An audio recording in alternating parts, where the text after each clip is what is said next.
submission, the launch, the evaluation, and the event. And we pray for everyone who is planning to participate in this FiRe that you enable them to participate. We pray and we continue to pray, Lord Father, for everyone who is going to join us, who is still on their way, to protect them to reach here safely. And we pray that as we go through our event, when we're going back home, we also reach safely. Whatever is going to be discussed here becomes a success. We are praying for this in the name of our Lord Jesus Christ. Amen. Thank you, Julia. And ladies and gentlemen,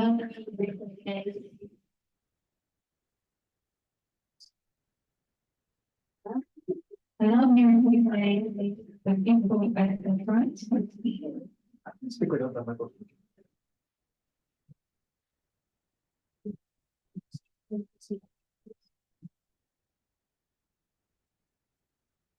Ladies and gentlemen, allow me to recognize the people who are with us.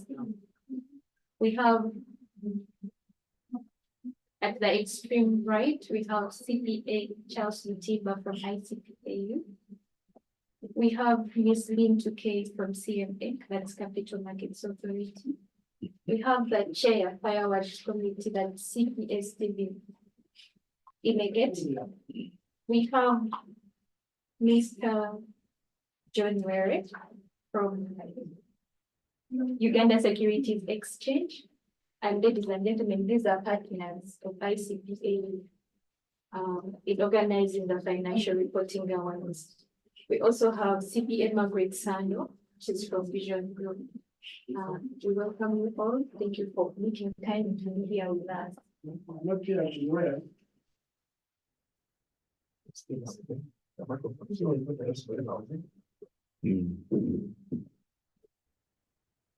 At this juncture, allow me to welcome CPA Charles Lutimba to come and give us his introductory remarks.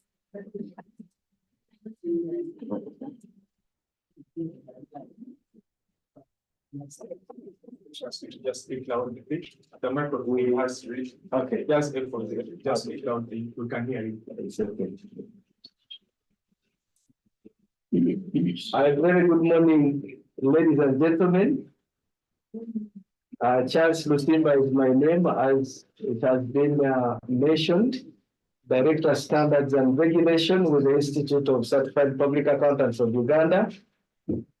On behalf of the Institute, ladies and gentlemen, we take the honor to welcome all of you to the launch of our edition of the Financial Reporting Awards for the year 2025.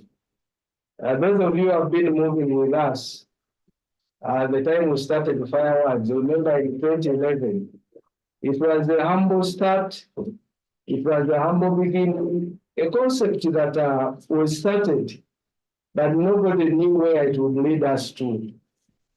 As far as the Accountants Act is concerned, the Institute is mandated to regulate the profession of accountants in Uganda, but also prescribe the conduct of accountants and practicing accountants in this country.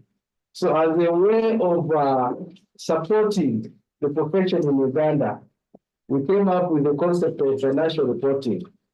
If we are to assess how entities out there, the business community, private and public sector, do their reporting, financial or otherwise, how can we assess and add value to such reporting? It's the reason as to why this concept came up over 14 years ago, and we are happy that we have moved this journey together with our partners, CMA, and the new vision.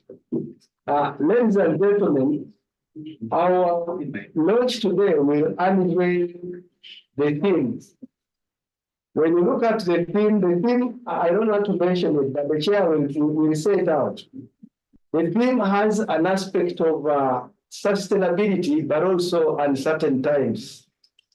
And these sustainability issues are issues that are really touched base, our way of life. You will notice that last year in September, the Institute adopted what we call the IFRS Sustainability Disclosure Standards. Those standards were adopted, and we're currently working on the roadmap. A roadmap that is going to give guidance, for example, who is expected to apply the standards, when are they expected to start voluntarily and or mandatorily, and what are some of the features or expectations in as far as the reporting on such practices is concerned. So our themes in the past years of FiRe Awards have rotated around sustainability, ESG, and the sort, integrated reporting, and many others. We have continued with that spirit, with the spirit of bringing forth aspects of sustainability reporting. When we challenge this time we are introducing is that we're going to talk about sustainability reporting, but in a certain global time.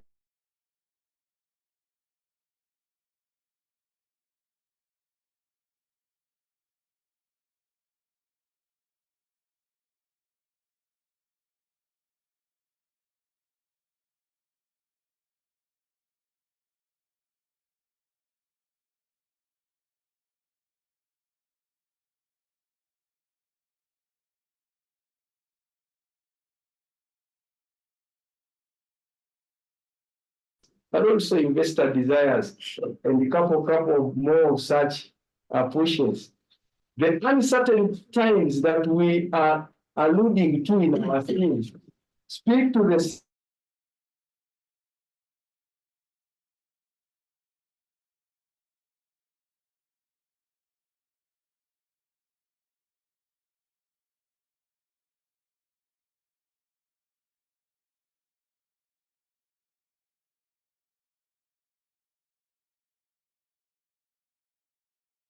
one side of the world, governments are pro-sustainability issues. On the other side of the world, the governments are against sustainability issues. And we are saying this is the nexus that we seek to address within the theme of the Financial Reporting Awards this year. What would be the expectation of a business player, a private sector player, of the public sector, in as far as they are addressing all are staying afloat in these uncertain times? Ladies and gentlemen, the key questions will lie around how these entities choose to report on sustainability. The key issue would lie around how these entities will choose to balance between competitiveness, profitability, but also community concern, and many other aspects that would satisfy the respective supply chains of these entities. But ultimately, and of great concern for ICPNU, is how all that happens within our respective entities, whether you're a private sector player, whether in the public sector, how that is communicated to the customer out there, to the investor out there. And this communication is usually through what we call the annual report, integrated report, financial statements, whatever name you seek to call that. Ladies and gentlemen, I was called on to give just introductory remarks, and I wish once again to thank you for making it. Those of us who are watching this live on a live stream, we're grateful for your dedication, and we pray that as we move on, we have an impact in as far as reporting, corporate reporting in this nation is concerned. Thank you so much, ladies and gentlemen.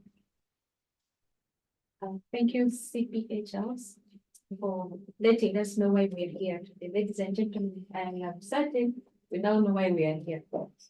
So at this moment, I would like to invite the chair of the FiRe Awards Committee to tell us about the 2025 Financial Reporting Awards. What are they about? What's special this year? CPA Stephen Inegetsai, welcome to speak. Thank you. Good morning to you all. You have heard my name, CPA Stephen Ineget, the chairperson of the FiRe Awards Committee, which is the Committee of Council of ICPAU. Welcome to this very important occasion when we are launching 2025 FiRe Awards. So join me in shouting out, FiRe! Fire! FiRe 2025! Fire 2025. Here we come. Thank you. Allow me just for, first of all, thank you, the members of the press. You have walked this journey with us, and we sincerely appreciate and extend our gratitude to all of you in your different capacities. Thank you for supporting us. For those who are new, allow me, before I speak to 2025 FiRe Awards, allow me give you a little bit of background. That the FiRe Awards is an annual event which we introduced in 2011, as Charles mentioned, basically to celebrate excellence in corporate reporting in our country. So the main goal is to promote governance, transparency, and accountability by encouraging organizations or companies, entities to implement international financial reporting standards and other best practices in corporate reporting. So as you are aware, as a country, through ICPAU, we adopted IFRS accounting standards. By then, we used to call them International Accounting Standards for use and application in Uganda. What that means is that any corporate entity in Uganda, if you want to prepare your financial statements, you prepare them in accordance with the requirements of international financial reporting standards. So as a result of this, as companies then were beginning to implement these standards, we sat back and thought and said, how can we measure, how can we test, how can we confirm that these companies are actually applying the standards in the right way? So FiRe Awards then became the most practicable and impactful way of us to support this initiative. So we then moved around that who can we partner with? And that's then how Capital Markets Authority, Uganda Security Exchange, a New Vision as our media partner came on board. And we started moving the journey together. What were our objectives? Just as a reminder, this is something I keep mentioning year in, year out, to promote clear and meaningful presentation of financial and business information. And one of the things we look at, how easy to read is your report? Can someone in a rural Uganda be able to read and understand? So we wanted to check that, to highlight outstanding examples of excellence in financial reporting. So once we go through the process, we single out good, outstanding reports and make them available. To foster corporate governance through a culture of transparency, honesty, and accountability in how organizations share their performance and operations. Emphasize the importance of strong financial reporting as a foundation for accessing capital and attracting investment. And this is key for our Capital Markets Authority and Uganda Securities Exchange. Markets rely on information which is accurate.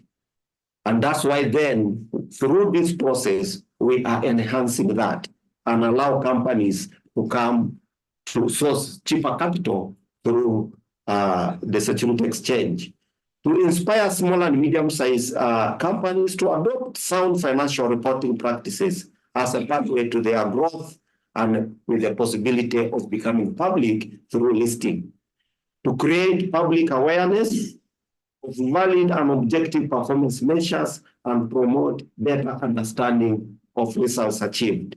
And so those were some of the objectives which we continue to pursue they are not time bound because we keep refining them as these accounting standards are also evolve.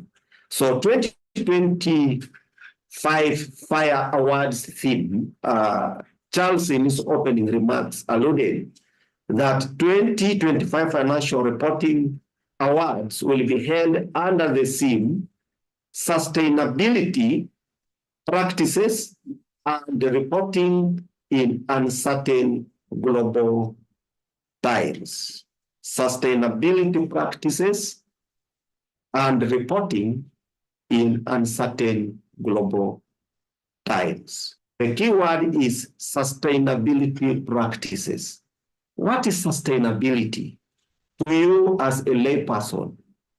Normally, or in the past, we are operating our themes around ESG. E standing for environmental, social, which is sustainability, and governance. This year specifically, our focus is on sustainability. Of course, like Charles mentioned, the global times are uncertain. Just 4 days ago, we saw the government of Israel attack Iran. That creates supply chain disruptions. How then is your business sustainable in such times? So that's what we are interested in checking. So in light of the recent advancements in sustainability reporting, particularly the adoption of a global sustainability reporting standards, ICPAU reaffirms its commitments to recognizing organizations that are effectively aligning with these developments.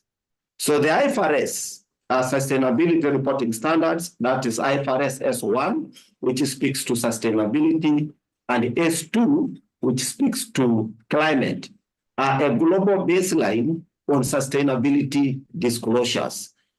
So these standards require you to disclose risks and opportunities that your business sees.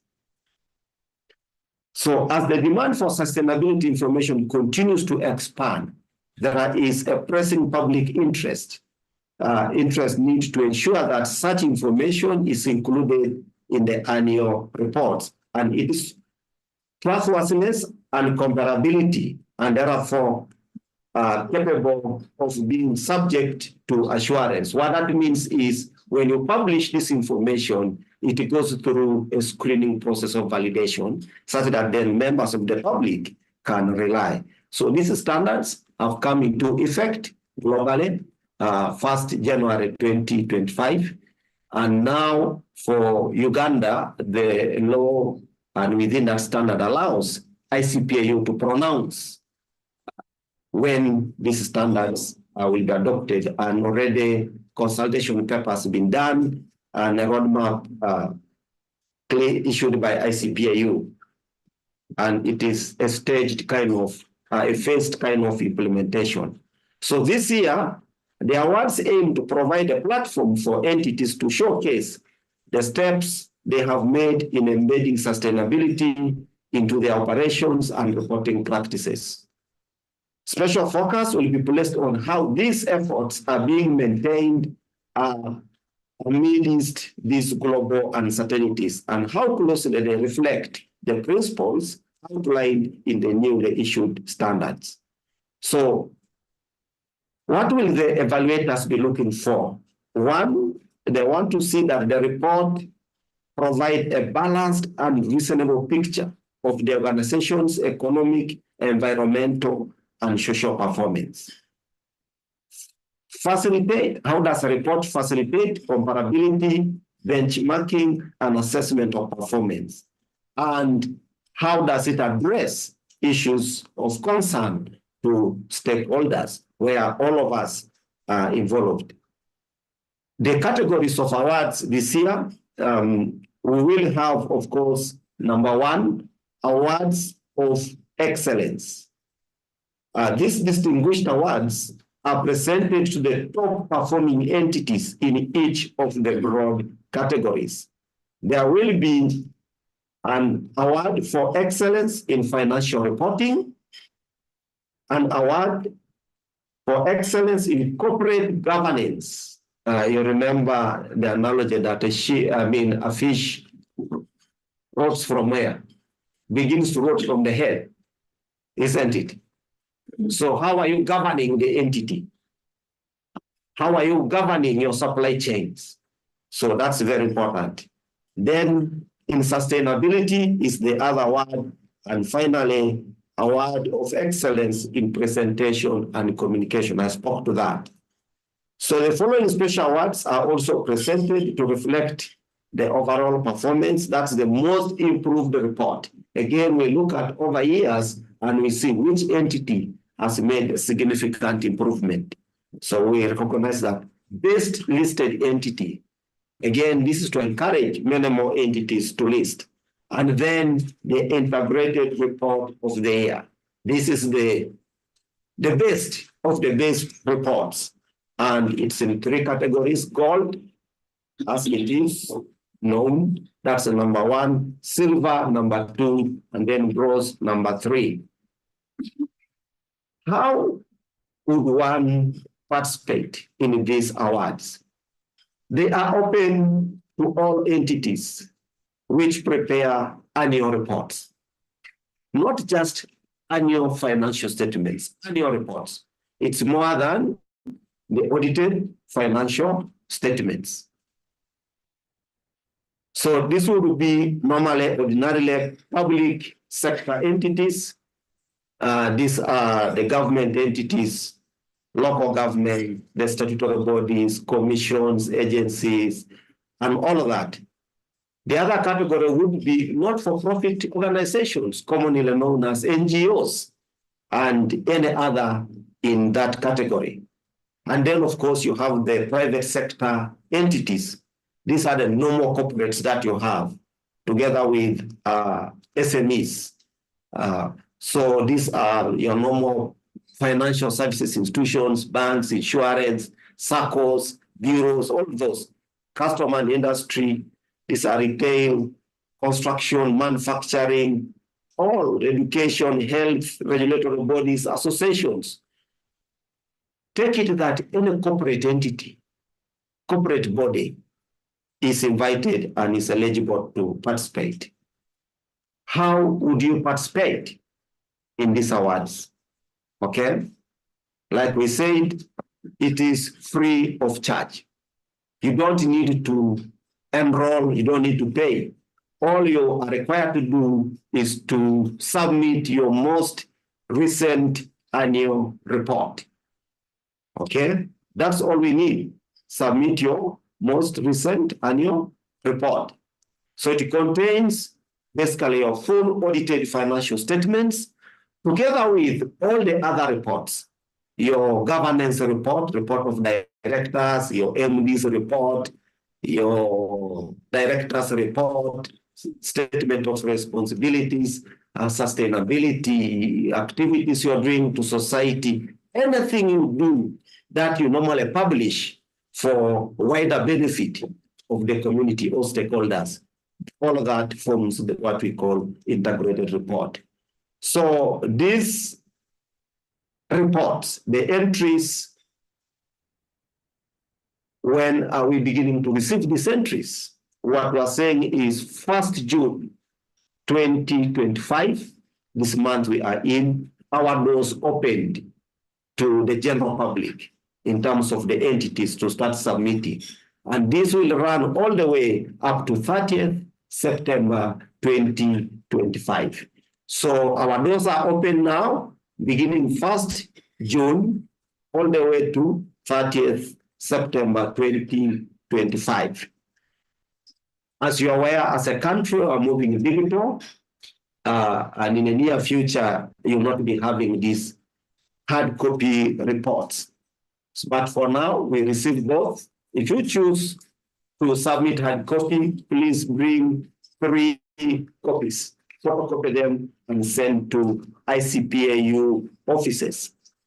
You can also submit them online through www.icpau.co.ug/FiRe Awards. I repeat, you can submit this annual report online, www.icpau.co.ug/FiRe awards. We will be able to receive.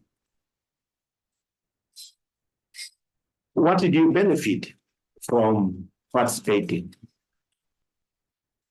The strong financial reporting is a bedrock for excellent governance, investor confidence, and customer trust, which is essential for any organization looking to raise money, whether through capital markets or through financial institutions. Investors and lenders want a complete, honest picture of how the business operates and performs. More than ever, they are also prioritizing organizations that take sustainability seriously, hence the theme that I have unveiled. Now, the annual report is a pathway for companies to share this story, showing not just the numbers, but the values, impact, and the long-term vision. So, these entities have the opportunity, one, as I mentioned, to benchmark their annual reports with up-to-date financial reporting requirements. Remember, these global accounting standards change every year. So then you get a chance to have your reports updated. Receive recognition for excellence in financial reporting. Imagine your report being mentioned to be the best in the country. And that means it's comparable, not just within East Africa, but globally, which is very important. You also receive feedback on how best you can improve and be at a premium level globally. So the impact of the FiRe Awards, what we have seen since 2021, when we launched FiRe Awards, cumulatively, we have looked at about 1,000 participants. These are companies who have received feedback from us and hence improved the quality of their integrated reports. And that continuously has changed the landscape, financial reporting landscape in our country. We have also seen a very big improvement on how organizations communicate their performance. Since 2011, we have seen a big, and you'll be hearing some testimonies shortly. We have also seen a notable progress in financial reporting practices among small and medium-sized enterprises, and we encourage many to participate because you get this free feedback that makes you become better. Increase transparency and disclosures across, especially within the public sector. Of course, there is growing trust and confidence from stakeholders, and this is all coming because you are complying with these global standards. Of course, things like greater visibility and positive recognition for the organizations which participate. So few, if I can just mention one or two, a few testimonies from 2024 awards as I come to a close. So the bronze in terms of the reports of the year, accolade and the first runner-up recognition in the banking services category received by then Postbank. Today is PAL, correct, PAL Bank? Yes. It's what a powerful name you've transitioned to. And it shows the great future that you have in this country. So this is one of the banks that we saw year on year improve significantly. So they say it's a great achievement for us, and we thank the Institute of Certified Public Accountants of Uganda for spearheading such an initiative that recognizes organizations that are championing effective sustainability reporting through technology and innovation. So that's the feedback we got from them. And then there was another from DFCU. In our submission for the FiRe Awards, we aimed to showcase our commitment to transparency, precision in financial reporting, and our regulatory compliance. GFCU honored to be the overall winner in the Financial Reporting Awards under the banking category, general banking. Our award is a recognition of integrity and accountability that define our institution. So as I conclude, important dates are, like I mentioned, that our doors are open, our website is open 1st June 2025, all the way to 30th September 2025 to receive the entries. And then those entries shall be subjected to an evaluation, and we will then hold a gala dinner, that is 2025 FiRe Awards ceremony, which will be held on 5th November 2025. So thank you, members of the press, for God and my country. The room is quite silent. Please, let's give them a round of applause. Thank you very much, Chair, for those remarks. And ladies and gentlemen, now we are going to hear from our prestigious partners. These people have walked the journey with us, and we are certain that they are still with us.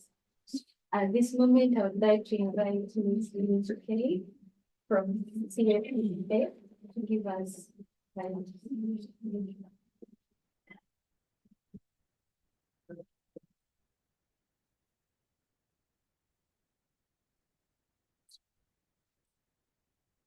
Thank you so much. My name is Lindsay Kelly, and I am the manager in charge of communications and public relations at the Capital Markets Authority.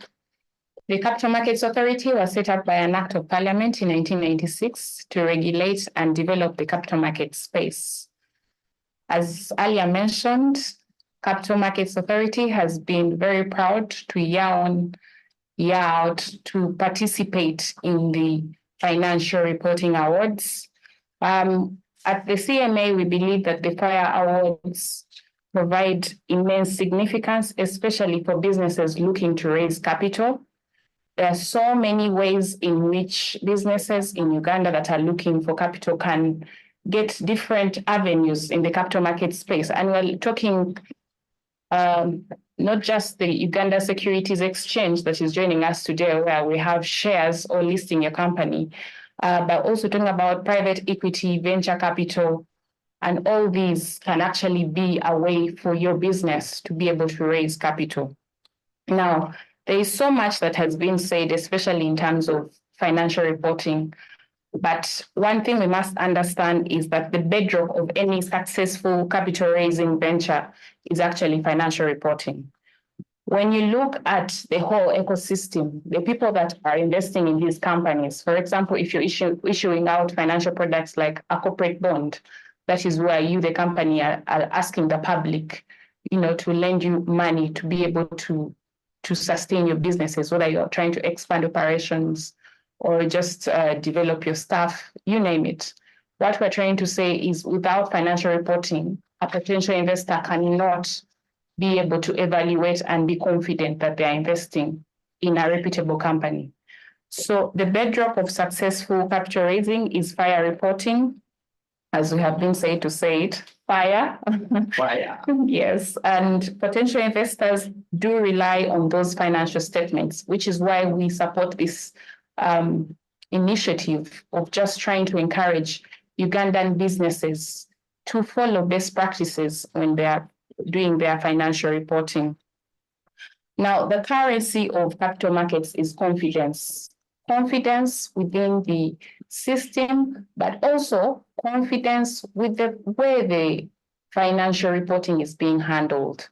When we look at the Capital Markets Authority, we have come up with several products that can actually help our regulatory framework. For businesses that are looking to raise capital, for example, there are so many ways to be able to fit into the best practices, especially when it comes to sustainability.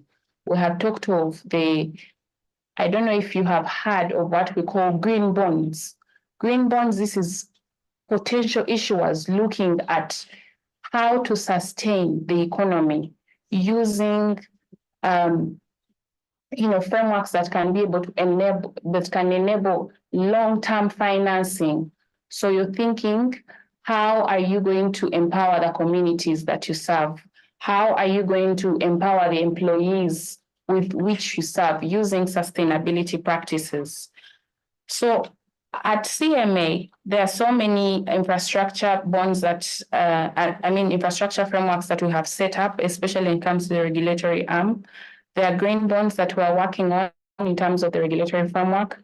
We're working on the Sharia compliant bonds as well, because most of us, especially in the Muslim community, are encouraged to invest in products that actually are going to sustain in a way that is not going to be against the Islamic religion. We have also looked at enhancing the infrastructure and local government bonds. In local government bonds, in this case, we're saying that how can you raise money just to ensure that our community infrastructure is in good place and it's in good condition. So many of us, especially in our different circles and investment clubs, are looking where to invest. But the investing is long-term. And if you're thinking long-term, you have to think of sustainability products. The challenges that we face, especially in the capital market space, is that most businesses are family-owned. What does this mean? If you have a family-owned businesses, you want to sort of keep the control to yourself. You don't want to share it with others.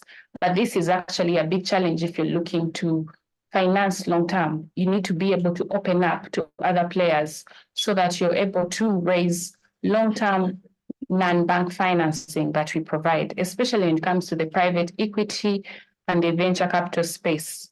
In the private equity space alone, we've been able to raise 61 billion Uganda shillings in the past year alone. This goes to show you how much there is capital out there, but the businesses are not willing to give out control. The other is the unstructuredness that most businesses have. You find that most of us do not want to formalize our businesses for fear of taxes, you name it. But what we are really trying to say is the more you formalize, the more you're going to be able to attract investors. I'll ask any of us in this room, would you be willing to invest in a company that is not reporting on how much they earn in a daily basis or on a monthly basis? The answer would be no, because how then would you be able to track and know that you can trust this company and believe in the value they're trying to create? So family-owned businesses and the unstructuredness in form of lack of formalizing the businesses has been the major challenge that we are facing, especially for us who are custodians and who are trying to promote the capital markets use.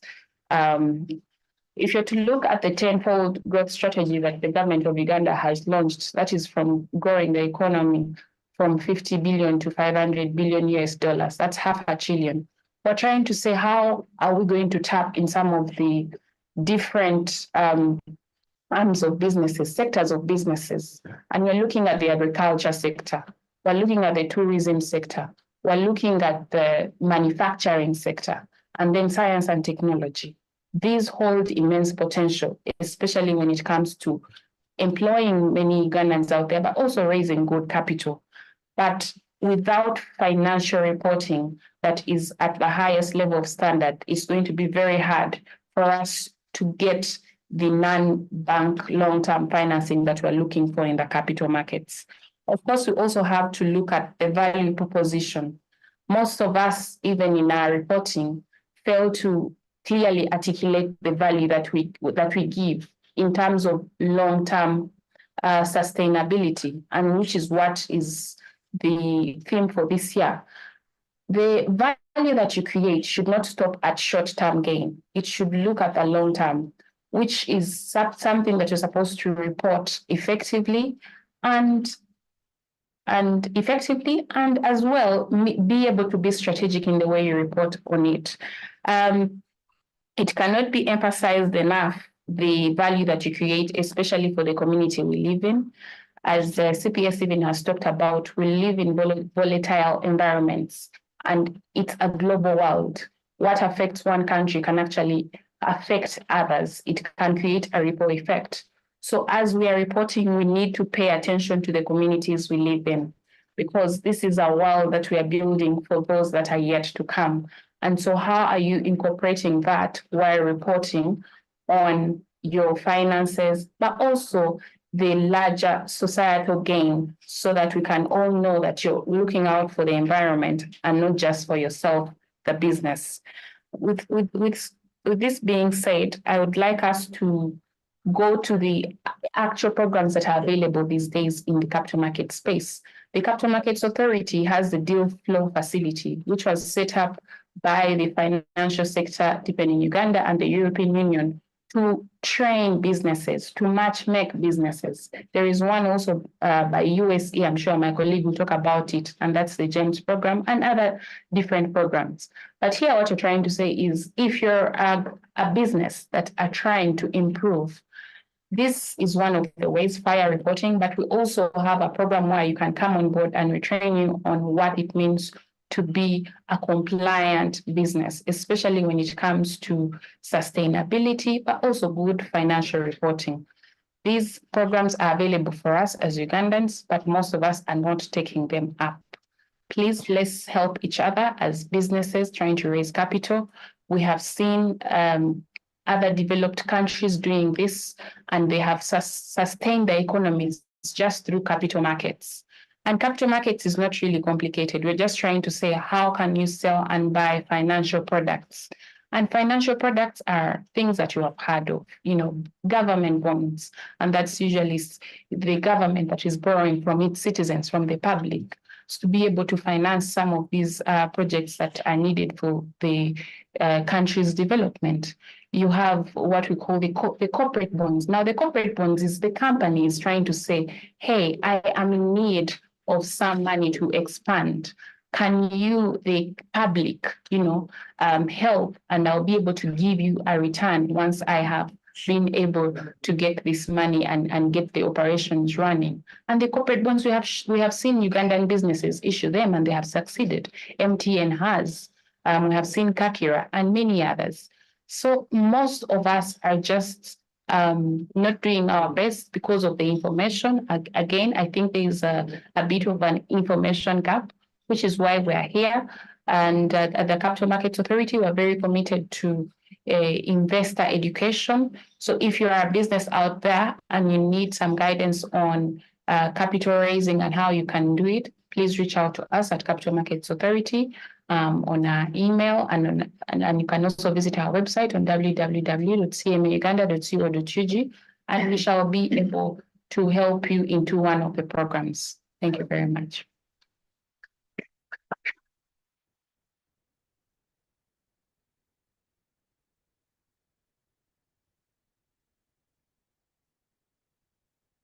Thank you very much, Ms. Lee. Right about now, we are going to hear from the Uganda Securities Exchange. Ms. Nadia Mary.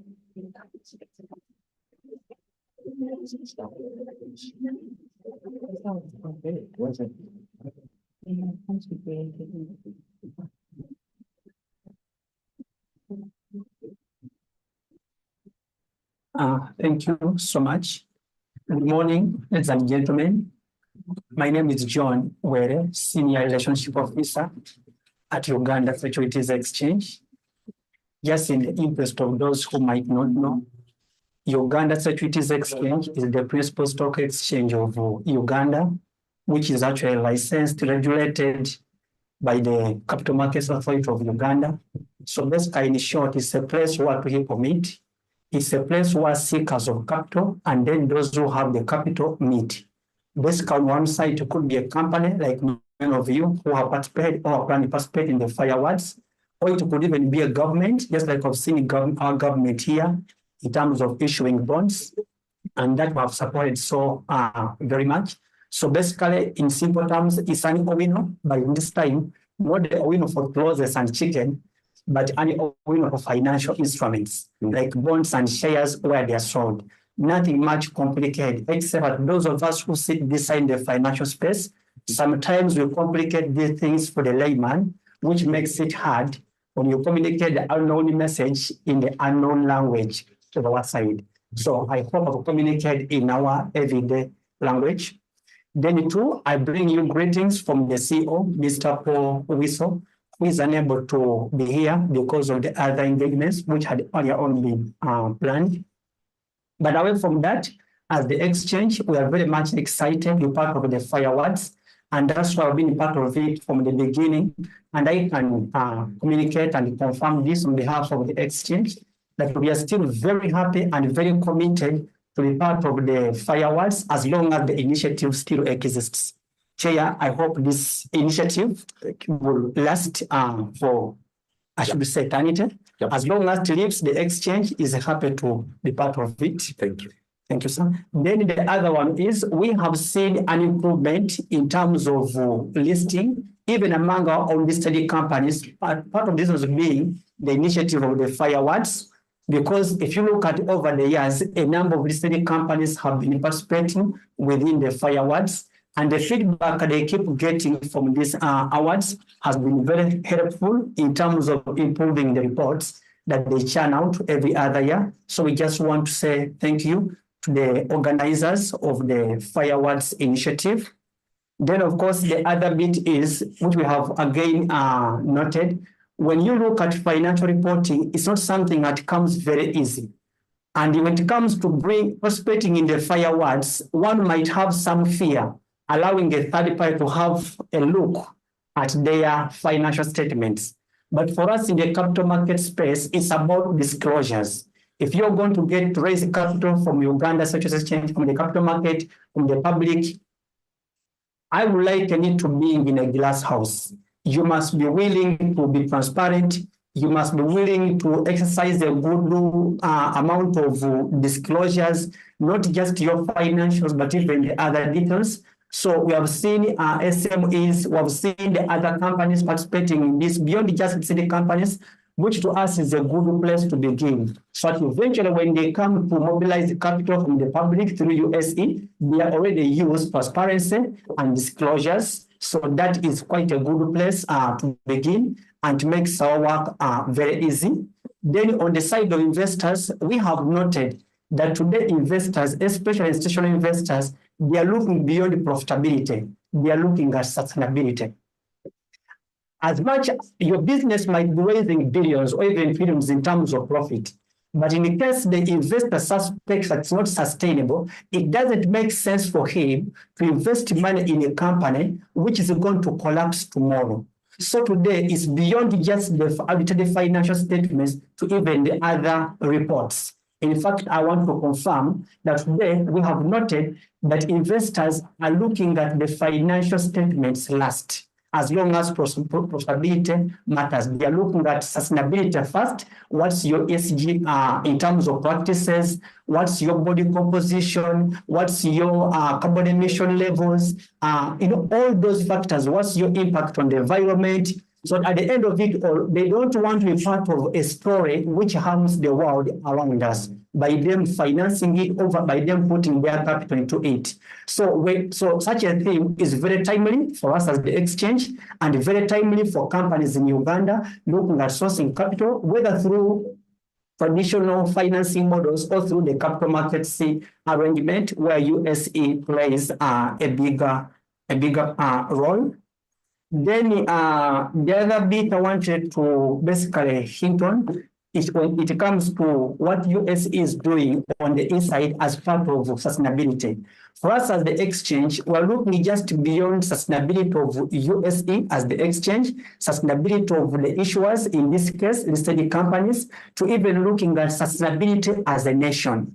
So as Uganda Securities Exchange, one, we have the USE Commodities Exchange, which is basically aimed at helping our farmers. We all know that Uganda is one of the economies which are agricultural driven. So as long as the farmers are not getting the best out of their output, it becomes hard. So with the USE Comex, one is able to buy the right quantities and the right qualities of Uganda's agricultural products, helping us address the challenges we have had around especially grains and cereals in terms of aflatoxins and other challenges. So with USE Comex being in place, we see better days ahead for the country and of course for the farmers.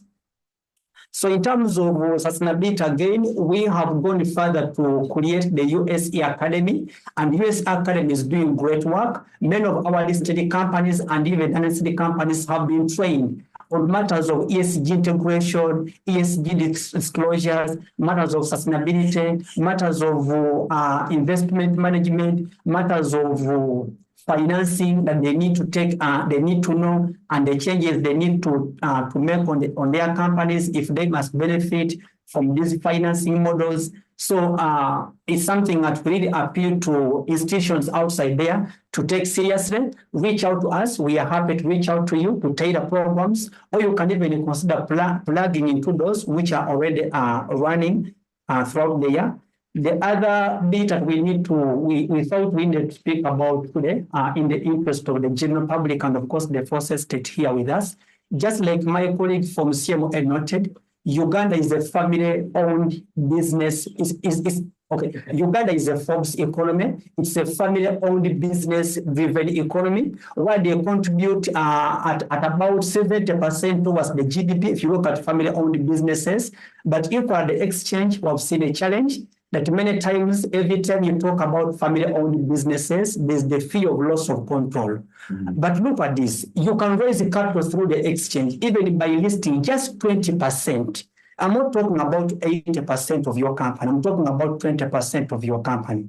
And the other thing which our investors and the family-owned and family business owners need to take need to be aware is that the truth is owning 1% of an ocean is bigger than owning 100% of a pond.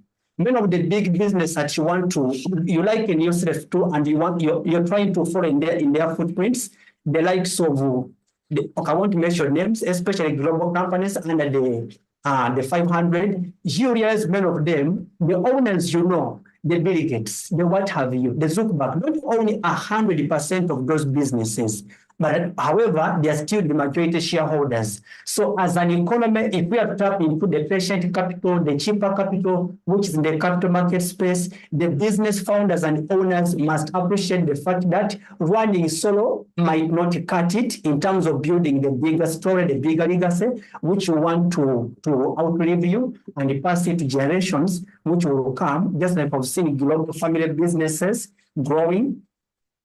Then the other bit is about basically parastatals when it comes to government.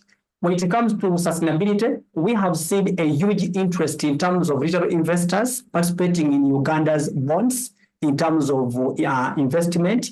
But beyond bonds, these treasury bonds, we are in the process of having other bonds come on market, the treasury bonds, the infrastructure bonds, talk about the Sharia compliant bonds, just like I've seen our neighbors, Tanzania. So we just want to encourage the parastatals that please, our doors are open. Please take advantage of these facilities. They are here to help us as a country to be able to move sustainably. We've also seen in some cases when it comes to countries in Africa, where some funders are beginning to look elsewhere, or some sponsors in terms of financing developing countries. But whether they look elsewhere or they look our way, I just want to encourage you that within the capital markets framework or ecosystem, there's a solution still which can still enable countries like Uganda to tap into local finance within the general public, be it Ugandans or any other place. So basically, the other last one that I thought I should hint on again in terms of sustainability, which the exchange is doing, we have the USE specialist market, which is also called USE dollar. That's local language. So basically, USE dollar targets SMEs, companies which don't meet the criteria to obtain capital from the public markets, like where the big companies, me and you know, where they have listed at the exchange. However, they can still get capital through USE dollar. So within this is a private placement, it's a private platform at the exchange where SMEs and even family-owned businesses, those who may not want to get capital through the public markets, they can still access USE dollar. But the difference is this market has very few in terms of requirements. It's not stringent. And also in this market, we handhold you. All we are saying is come as you are. Maybe your board is not yet well structured. We'll help you on that. Maybe you're still struggling with ESG matters, we'll help on that. Maybe you still have reporting issues. The experts are here to help you. Come participate in the awards at a good place to begin. But even as you come to us, we have trainings in terms of onboarding, trainings which will still help you to handhold you. So generally, as a business outside there, you have no reason to be complaining about access to capital, as much as access to capital remains one of the biggest challenges that the companies keep bringing up every other time. We are part of another arrangement called the SME Top 100. When you look at their survey, access to capital is one of those challenges SMEs have kept raising, and it's one of the feedback that inspired the creation of the USE specialist market. Therefore, I call upon you, come and take advantage of it. And lastly, we encourage companies outside there, please come and participate in the I don't know if there are plans to put a participation fees, but as long as they are still free, you have no excuse not to participate. There are more advantages for you to get out of this. The advantages of participating in the FiRe awards are far bigger than the fears you might have. Fears such as somebody else looking at your financial statements. Therefore, I encourage you, please take a bold step and participate. I thank you.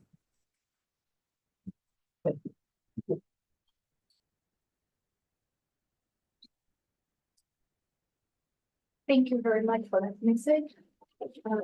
Finally, we are going to hear from our other partner, that is New Vision. So we can just speak to them. Thank you. Good morning to you all. I'm bringing greetings from Mr. Augustine Tamale CPA.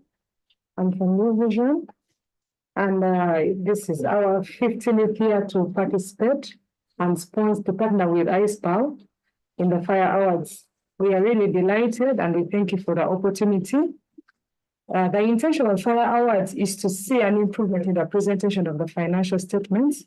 However, in line with this year's theme, sustainability practices and reporting in uncertain global times, here we call upon all organizations and entities to come and be part of this, just as Mr. Were said. It's still a pro bono service, enjoyed free of charge. So we call upon all organizations to come. Why we partner with ISPAL?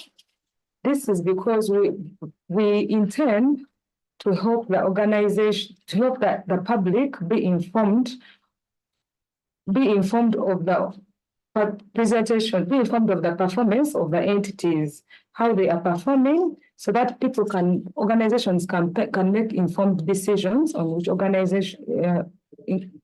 companies to invest in. Therefore, we urge all entities to participate in the FiRe Awards. I heard of information gap. There is really no need for information gap. I encourage all entities to feed the journalists so that they can be able to feed the public about the opportunities available. Then also, in line with the theme of this year, besides reporting on the financial performance of entities, we also need to look at organizations have to put an emphasis on the non-financial performance of the organization, because all the investors would love to invest in entities that are promising, and not to live for just a year, but to live for eternity. We'll also look at transparency and accountability.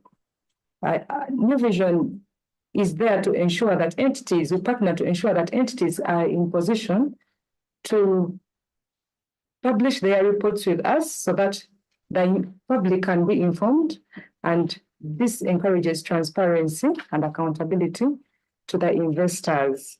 Thank you very much. Have a good morning. Thank you so much. Let's start for her.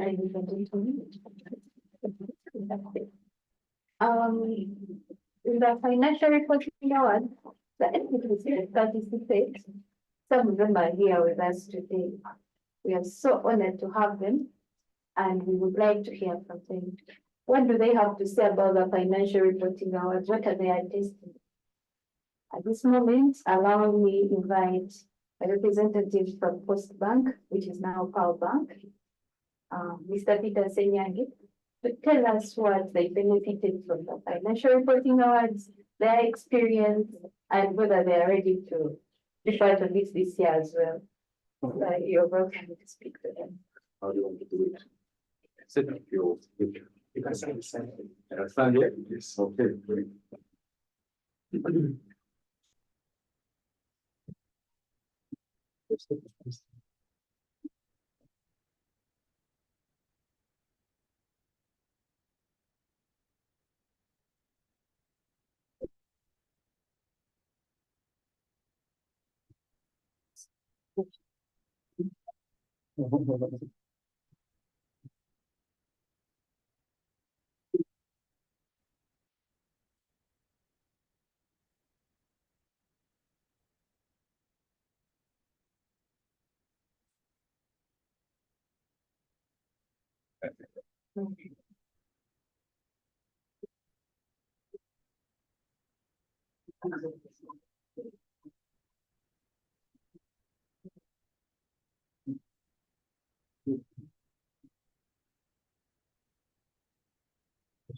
Good morning, everyone. My name is Peter Senyangi. I'm the Chief Financial Officer for Postbank Uganda, also to be Palma. And 5 years ago, Postbank changed. We chose a certain path. It was very deliberate. We made many changes to create the bank you know now. One of the changes we made is how we communicate, how we make decisions for the bank, drive it where we want it to be. Now today, what does Postbank's purpose? All the over 1,000 staff of Postbank, every day they come to work to do one thing for Ugandans, to foster prosperity for Ugandans. I repeat that, to foster prosperity for Ugandans. But you know, what do accountants do as far as accounts are concerned? What we are actually doing is, when we put out those accounts, we are actually telling you a story of what the decisions we made, how they appear with numbers. However, 5 years ago, as Postbank, we said we'll go further than that. Yes, you can see a profit, you can see a loss, you can see revenue growth, but you need to know, in the next 12 months, the next 5 years, will this company still be able to make that money? But also, how does it make that money? So for us, we adopted many best practices in reporting. And that's why 5 years ago, or 4 years ago, we changed our approach to the FiRe ones. We decided to be the best there is in communicating a truly Ugandan story. You know, as Ugandans, we talk a lot about foreign companies. But what we don't understand is that when you look around the region, especially our neighbors in Kenya, Tanzania, the biggest financiers in those countries are actually local banks. There are many things that a foreign company does not understand about the Ugandans. For instance, to Capital Markets Authority, as you heard, they say many of the businesses are family owned. How will a person sitting outside the country understand that dynamic? Unless a Ugandan tells that story. By the way, in those family-owned companies, which is primarily what Postbank banks, there are many good examples, very many good examples of corporate governance. Very many. There are also very many stunning stories of poor corporate governance. Now, as Ugandans, we have to tell our own stories. And the only way you can tell that story is through practical, relevant, authentic, professional storytelling. And that's why 6 years ago, 5 years ago, 3 years ago, Postbank changed and started to do an integrated report. Where we are headed as Postbank, or where we are headed, we are telling a story of, first of all, Ugandans changing a bank. We are also telling a story of how that bank is fostering prosperity for Ugandans. We are also telling a story of how that bank is transitioning to another stage that now will say, if the National Development Plan plans to triple or double our earnings as a country, what is Postbank's role for the normal Uganda? How will you know that if we don't report it in an integrated report? We are also changing the narrative. You know, when people talk about sustainability, they talk about sustainability as foreigners define it. But sustainability is not a one size fits all. Sustainability, you have to tell your story as it matters to your stakeholders. So for the Ugandan who's telling that story, Postbank is telling that story. So that is the thinking behind our participation in the FiRe Awards. The last 3 years, as we experimented, or as we started to do that with our integrated report, we got a lot of feedback from the FiRe Awards Council. A lot of that feedback helps us improve how we bring that information to Ugandans. In one of our reports, we had to tell Ugandans that we are a people's bank. How did we do it? We couldn't translate the whole report in all the 52 languages of Uganda, but at least we could tell them on the cover that this is your bank. Today, our communication style is very deliberate that aligns, you can tell from reading our reports from 3-4 years ago. You can foretell where Postbank will be 10 years from today, because we communicate those decisions to you. The Uganda Stock Exchange representative here has respectfully said that the financial statements just tell you what happened in the last 12 years. But what if you could know what strategies the board and executive committee of Postbank are making? That will determine what Postbank's value will be in 5 years. So for us, this has been a very good, what can I say, partnership, because that's how we view it. And we want to make all Ugandans proud with their own bank. And this is one of the proud avenues that we are involved in. Thank you for your time. Thank you very much, Mr. Senyange. We are confident that even this year, Postbank is coming back to the financial reporting hour based on the benefits they have achieved. Now let us hear from another participant, that is from Infectious Disease Initiative Institute. I beg your pardon.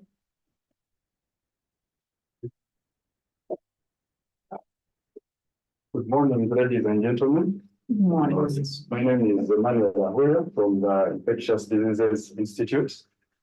Here, my job here at this ceremony is quite simple. I'm here to tell you about the good things about participating in the FiRe Awards, and also to encourage other participants on why you should be there.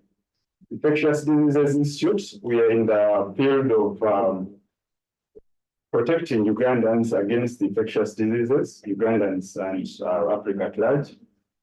You hear of the Mpox, Ebola, Marburg, any other kind of infectious diseases.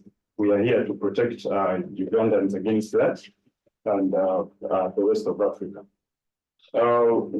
Largely, we rely on public funding, I would say donor funding, and in our field or in our area, stakeholder confidence is very, very important. Stakeholder confidence, not only from the donors, but also from the beneficiaries to whom these funds are actually intended. And what other way to get credibility to garner that kind of confidence other than respectful, transparent reporting. And the FiRe Awards are just here to enable you, one, to develop into that, but also to give you that kind of stamp if you are lucky to be a winner, like the Infectious Diseases Institute the previous year. I'm very proud to mention that. You'll be having a stamp on your accounts or on your name that you're actually a very credible reporter, or rather transparent institution in terms of financial reporting and the reports that come beyond the financial reports. Why do I encourage all the other institutions, especially in the non-profit area, to actually participate? We are in a field where, as you'd imagine, the rest of the speakers have mentioned, the times are changing. The donor space is also contracting a little bit. So the wiggle room or the, okay, I would call them opportunities to make mistakes are quite narrow. So it is actually whether the kind of controls that we have, the kind of a lot of the work that we do in the back rooms, in the financial field, or the financial managers understand has to be a little bit extra. the donors, the funders, and all other stakeholders will not have a lot of room to try and error. So getting accreditation along FiRe awards and similar kind of accreditations is a good way to go in terms of the stakeholder confidence. I encourage you to participate in the competition this year. IBI or Infectious Diseases Institute will definitely participate. So with non-profit field, we definitely have very strong competition. But I want also to tell you that winning in the FiRe awards is not only about getting the award.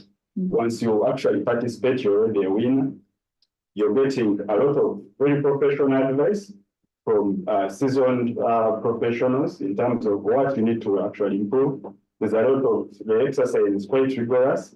By the time you've actually completed you've reached the point of actually getting who wins the award, even anyone else who has participated will definitely have a lot of change and impact in terms of how they report and also the impact to the general public. Thank you. Thank you very much for listening to this. Ladies and gentlemen, as we come to the conclusion of this event, now it's time for the unveiling of the theme, the reason as to why we came here today. Close the table and details. We are going to bring the board here.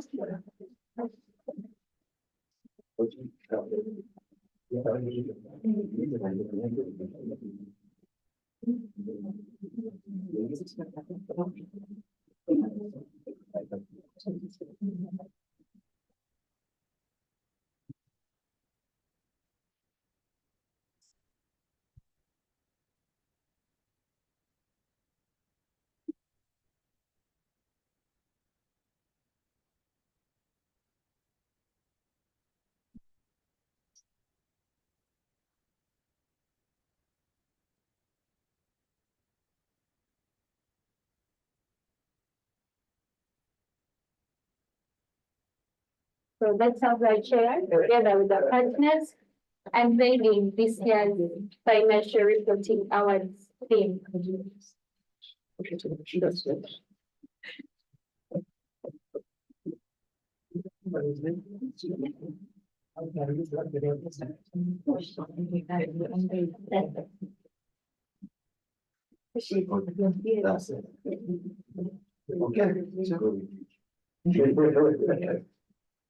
Okay, ladies and gentlemen, welcome to 2025 FiRe Awards theme of the year.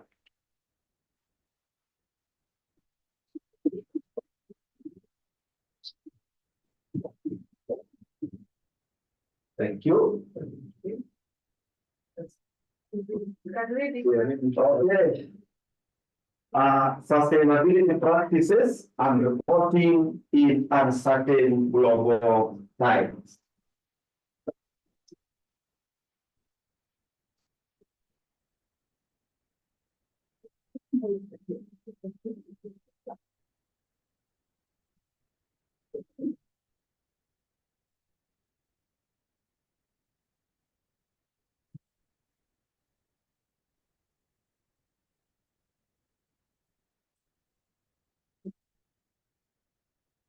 Ladies and gentlemen, this is our interactive session. We can have questions from the media as well as our audience online. You can type your questions in case you have any so that they can be responded to. People from the media, do we have questions? Uganda.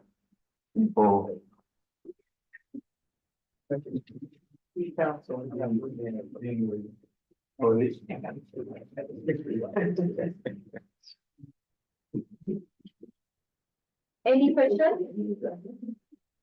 Yes. You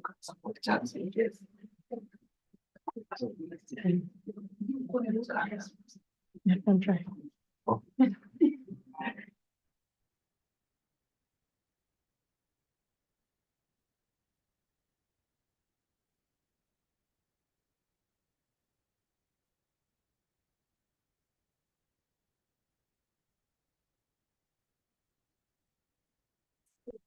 And we have some developments around sustainability reporting standards, which I believe might be helpful for the team, for the media team, and also for watching us in time. So I am requesting the director standard to just look at everyone. Why they are important at this time as we bring back to sustainability. To the moderator. That's one question. Thank you, Nancy. Any other? Okay. I think Charles can answer that as we think about other questions. Thank you, Nancy. Ladies and gentlemen, the institute, as we already hinted about it, last year in September, we adopted the IFRS sustainability disclosure standards. These are standards that have been set up to give a global baseline on sustainability practices.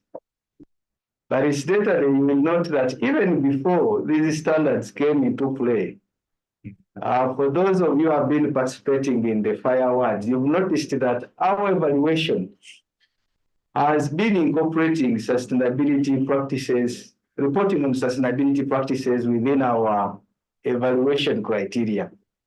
When somebody participates in the FiRe Awards, you are assessed on how you report in as far as financial aspects are concerned, and that is compliance with our financial reporting standards.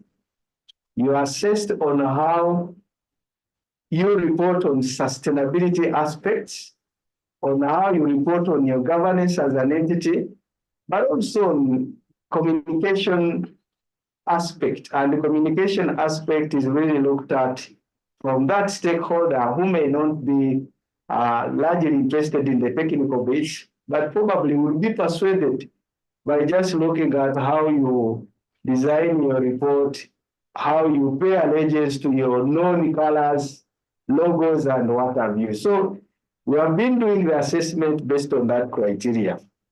However, we were blessed last year that we adopted these standards, and you will recall that when the council pronounces off on adoption, it also pledged to come up with a roadmap. A roadmap is simply going to define how are we going to incorporate these standards within our reporting framework as a jurisdiction. Every country has been left to follow its path. Like some speaker said, we are not at the same level of appreciation of these standards. We are not at the same level of appreciation of these practices. And therefore, what would be a definable path for us as a nation? That is the mandate that the council is working on in as far as coming up with the roadmap is concerned. And briefly, the roadmap is simply going to tell us who is going to be required to adopt these standards and when. In the roadmap, we have adopted a phased approach. Institutions like where my brother Peter comes from, those that have the competences and resources are going to be required to implement fast, such that the rest of us, the SMEs and others, learn from them. Earlier, you will notice that in the roadmap, we are talking of 2026 as a voluntary period of adoption. Mandatory adoption for the first implementers will be in 2028. And then the SME will learn from those people over time. And probably when we get to 2030, they should be able to copy and to have learned from what these other entities have done. So the standards provide for who is going to apply and how or when will they apply, but also the roadmap will define on a couple of other things. You will notice that, for example, on climate-related disclosures, we are required that when you are operating as an entity, there is an impact you make as an entity in your operations on the environment. There is an impact you make on the environment directly. There is an impact that results from your indirect activities, but there is also an impact that results from those you work with within your supply chain. So measurement of that impact is going to be part of the aspects that we shall expect entities to report on in as far as these standards are concerned. But as a way of giving our jurisdiction that appreciation of our level of, let's say, data existence and what have you, we are proposing extension or exception of what we call the scope 3 emissions for 2 years. So when an entity, for example, adopts or implements the standard today, they are not going to tell us about their scope 3 emissions. Scope 3 emissions, these are emissions that result from activities of your suppliers within your supply chain. So given the fact that an entity in Uganda may not be, if I'm a supermarket, I may not be able to tell what the supplier of my foods emits to the environment. Because of that difficulty in measuring that, we are saying, okay, we shall give you 2 more years. And the 2 more years are totally different from what other jurisdictions are taking. And we're saying that is simply intended to give a test that should really pass our jurisdictional ability. So, ladies and gentlemen, in short, the standards we adopted, we are working on the roadmap, and very soon we are doing our final touches, incorporating comments from all of you into this roadmap such that we get a roadmap that is fit for our jurisdiction. Thank you. Thank you very much. Maybe I can add just a little. So thank you, Charles, especially for bringing clearly to our members when we shall be implementing this standard. But take it this way, in a very simple way, that this standard, one, it requires you to disclose. It's just a disclosure. In other words, tell us, you as an organization, when you're looking at your own sustainability, how are you going to be sustainable, one, to the planet? This planet is probably where you're deriving your living. So what risks do you see? How are you managing them? Such that by the time you either stop or you continue, the generations that will come after your company will find the planet better than you found it. So what are you doing about it? How about the people who are working for you and those who are your customers, those who participate in the production systems of your organization? What are you doing? What risks do you see? What opportunities do you see? Can you tell us? Of course, companies go to any business as well, among other objectives, to make money. What about profits? Are you the person who is mining purely to get profit, and you do nothing about where you're mining, the communities, the pollution? So when we're talking about emissions, you could be mining, but at the same time you are investing on practices that allow you to have the land regenerate. So as you produce carbon dioxide on one side, you are also planting trees. You're making sure you're using solar to reduce the emissions. So as you produce and release the environment, you're also putting mechanisms to put trees to absorb. So that's what we are saying net. How much are you putting out as dangers? How much are you putting as absorbers? What's the net impact? So the target could be net zero. I put negative this, I benefit positive this. So technically that becomes a green company. It's more sustainable. It will use resources properly. It is responsible in paying its taxes and so many other things. So basically what the standards are telling us, you as a company, can you disclose, can you tell us what you're doing in all of those three areas? So that's what we call good business practices. Thank you. Thank you so much. Yes, I know your question was running, but if you just take a moment.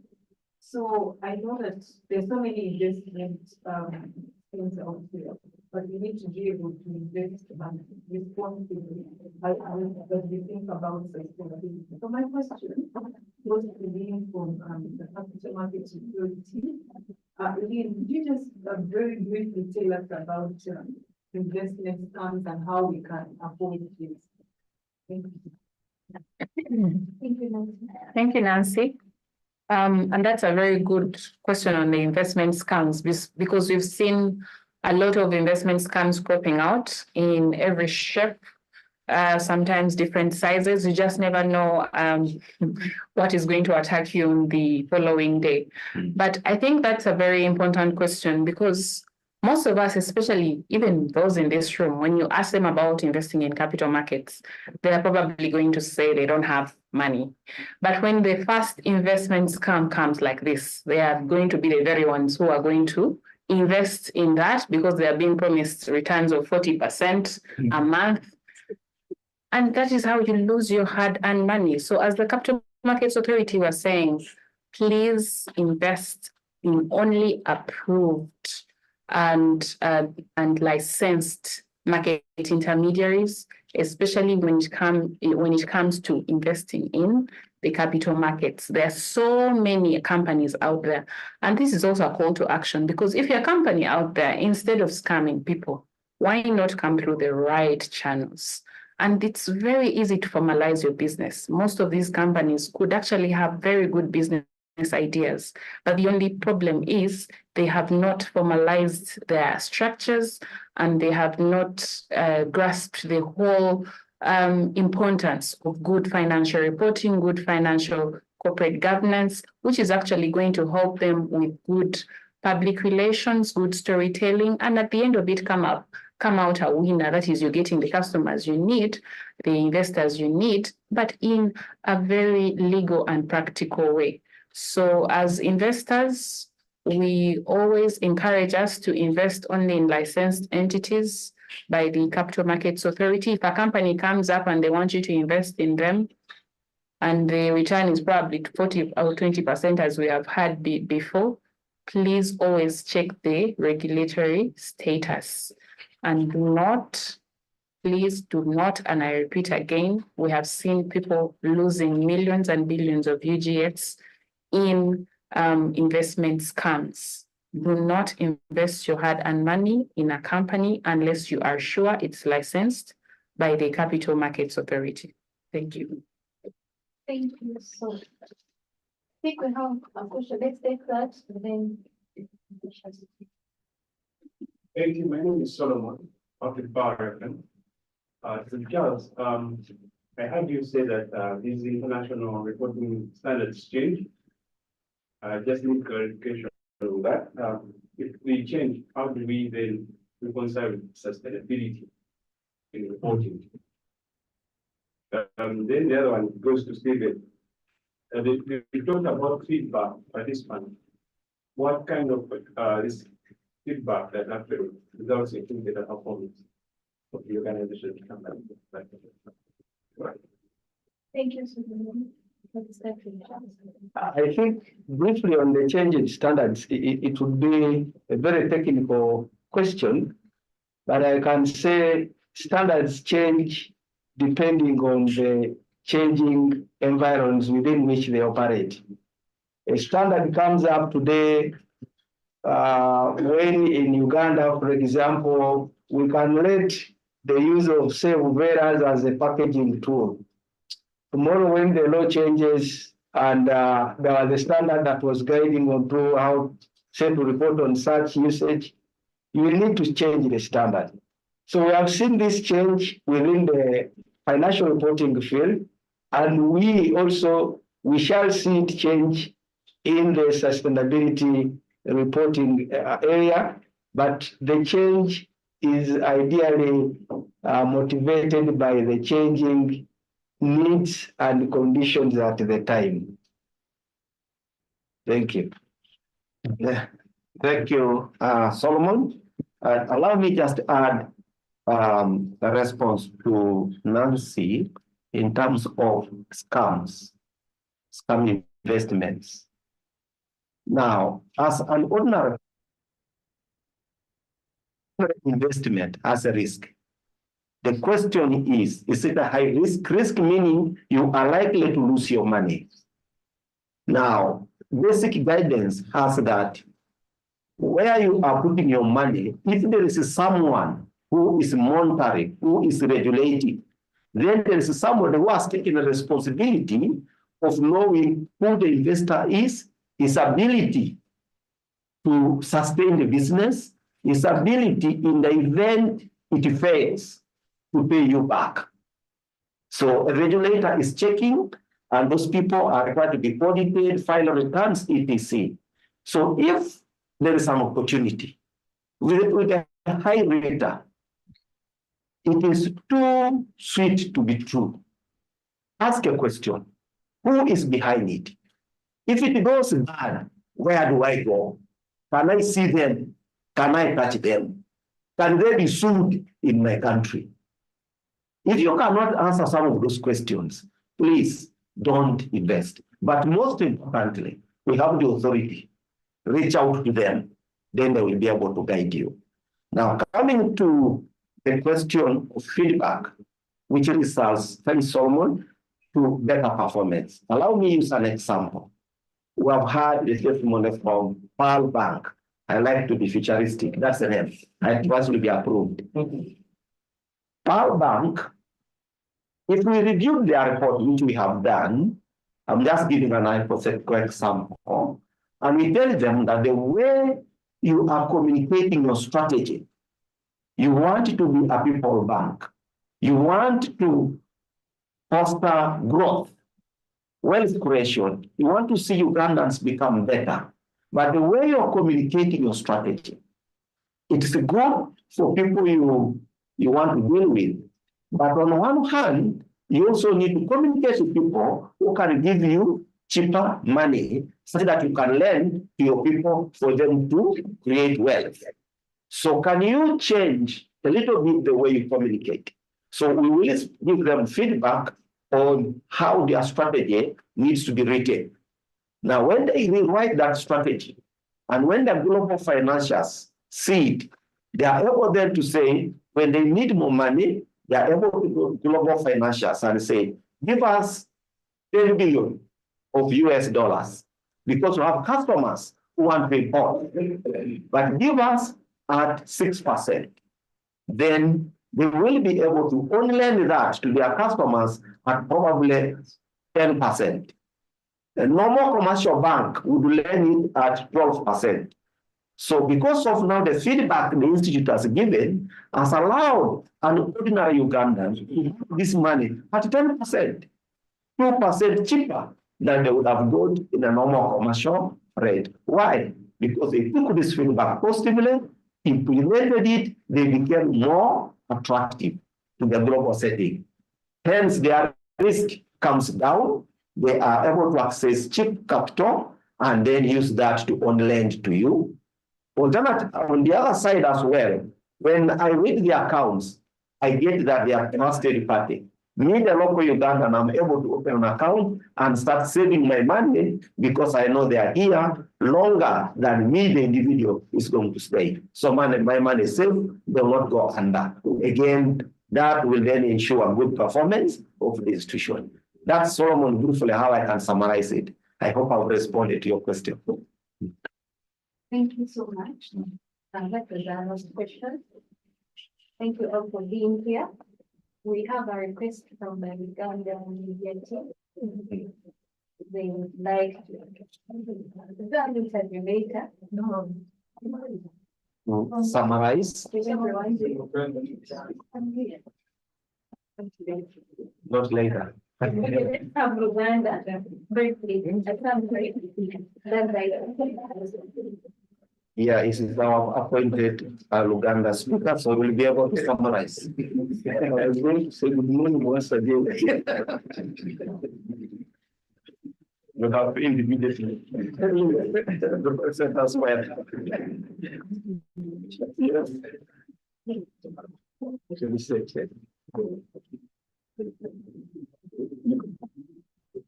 Mpozi balamusiza mwenna abali naffe wano bweko n'abo abali ku mutimbagano nga bagoberera ekigenda mu maaso wano. Olwaleero Institute of Certified Public Accountants of Uganda wamu n'abanywanyi baayo Capital Markets Authority, Uganda Securities Exchange ne Division baze wano okusabuukulula FiRe eya FiRe Awards ow'omwaka guno 2025 nga omulamwa guno guli nti sustainability practices and reporting in uncertain global times. Nti okutumbula ebyembeera z'abakozi be tukola nabo mu makampuni, ebitundu kampuni zaffe mwe zikolera, oba obutonde bw'ensi kyewandiise environment, n'okubiraalaasa kijjayo aspect ya reporting mu biseera bye tulimu ebitategeerekeka, the uncertain times, gwe mulamwa gwaffe. Nga ekigendererwa kya FiRe Awards kwe kugezaako okuyamba amakampuni okulaba nga gayiga engeri y'okulaasaamu biki ebigenda mu maaso ebyo byonna gye baba bakolera. Nti tuyinza okuba kale nga kampuni tukola amagoba, naye kati ebigendererwa by'abantu byakyuka nti tebanyumirwa nnyo okulaba magoba gokka g'oba oyogerako, wabula baba banyumirwa okulaba oyisa otya abakozi b'okozesa, ebintu by'okola, mbeera ki gy'ossa mu nkola okugezaako okutangira ebyo byonna ebiyinza okwonoona obutonde bw'ensi. So gwe mulamwa gwa FiRe Awards. Batugambye wano nti waliyo amakampuni eyo, naddala amakampuni amatonotono agazimbibwa ku musingi gwa famire, gakola ebintu birungi, galina emitendera mirungi, galina governance structures ennungi. FiRe Awards egamba amakampuni ng'ago mujje nammwe mwenyigire mu FiRe Awards, mwasanguze biki ebikolebwa eyo, osanga enkya oba luli wajja kubaawo aba picking interest in whatever you do. Ani ayinza okwenyigira mu mpaka zino? Batugambye nti bw'oba olina kampuni, oba oli NGO, oba oli mu kampuni ya financial services, oba oli kampuni kikula ki, wenna wena osobola okwenyigira mu mpaka zino. Kasita oba nga osobola okuvaayo ne kye tuyita annual report. Annual report ebeera nga alipoota eyogera ku biki ebigenze mu maaso mu kampuni eyo mu mwaka kangeze oguwedde. So oba osobola okubissaamu, abakugu baffe bajja kutunuulira lipooti eyo, then basooke bagyekenneenye, badde gy'oli nga bakuwa waateerya obulungi, waayogedde obulungi, weetaaga okwongeramu essira, naki ekiyinza okwetaagibwa.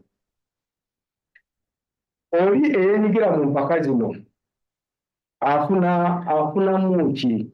Mu Uganda mumanyi engombe eyo eri buli wamu nti emwagala nzije naye nfunira wa.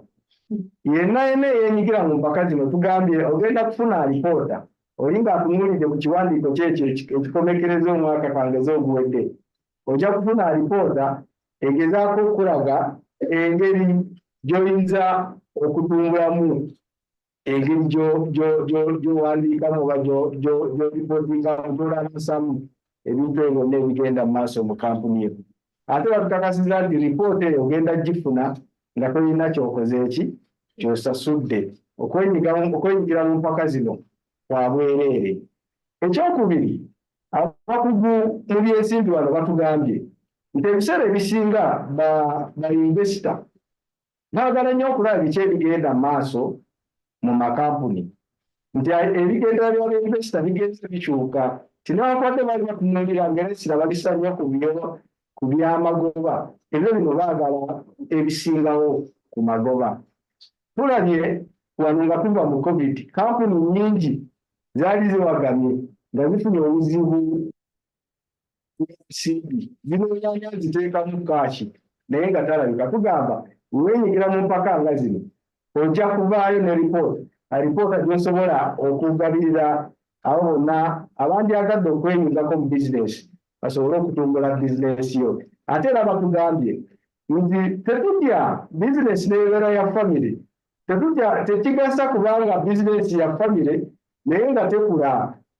Tuleetemu abantu abasobola oleetamu abantu abalala nga bainvesita mu bizinesi eyo, ate era ne twesigaliza obwamajority, ne twesigaliza ebitundu ebisinga obunene mu bizinesi nga famire.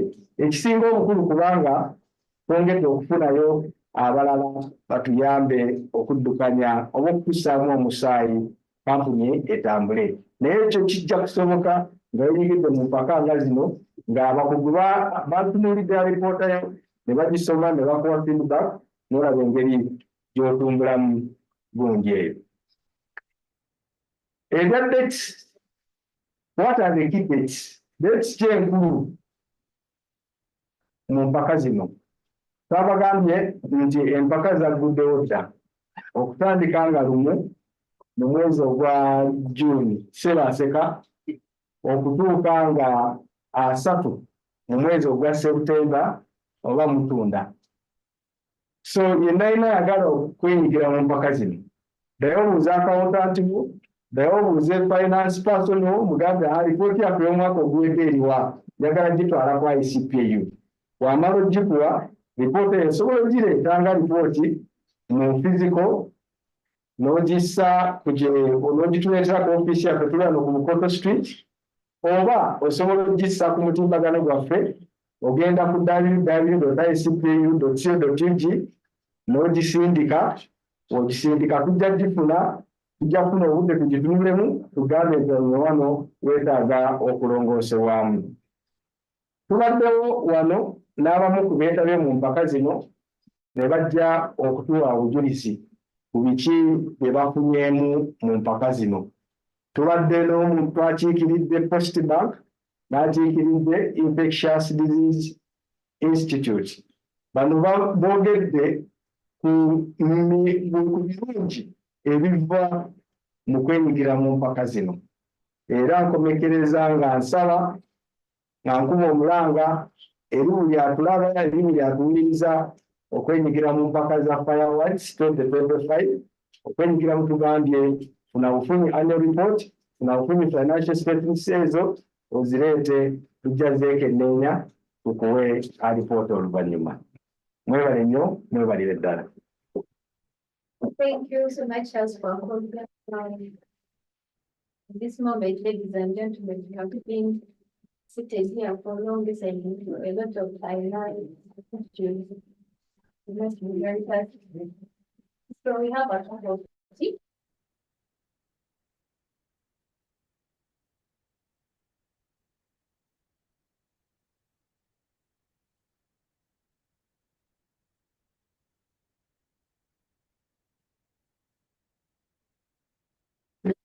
What is the July?